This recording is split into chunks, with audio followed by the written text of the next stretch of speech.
വൈക്കം മുഹമ്മദ് ബഷീർ എറണാകുളത്ത് താമസിക്കുന്ന കാലം തൻ്റെ മുറിയുടെ പിന്നിലുള്ള വാതിലിലൂടെ താൻ എന്നും ചന്ദന നിറമുള്ള സുന്ദരിയായ ഒരു പെൺകുട്ടിയെ കാണാറുണ്ടെന്നും തന്നെ കാണാനായി മാത്രം ഒരു മരച്ചുവട്ടിൽ സ്ഥിരം അവൾ വന്നു നിൽക്കാറുണ്ടെന്നും ആരും കാണാതെ അവളെ താൻ കണ്ണിറുക്കി കാട്ടാറുണ്ടെന്നും സുഹൃത്തുക്കളോട് ബഷീർ പറയുമായിരുന്നു.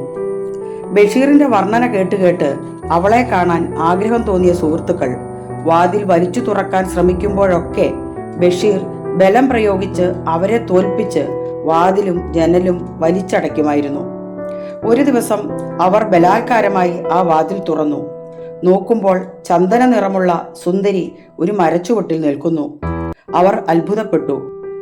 കണ്ണട വയ്ക്കാതെ എന്നും ബഷീർ കണ്ണിറുക്കി കാണിച്ചുകൊണ്ടിരുന്ന സുന്ദരി ചന്ദന നിറമുള്ള ഒത്ത ഒരു പശുവായിരുന്നു. മരത്തിൽ കെട്ടിയിട്ടിരുന്ന ആ പശുവിൽ ഒരു സുന്ദരിയെ ആരോപിച്ച് തൻ്റെ സാങ്കല്പിക ലോകത്തിരുന്ന് മനോഹരമായ ഒരു കഥ എഴുതി കഥകളുടെ സുൽത്താൻ.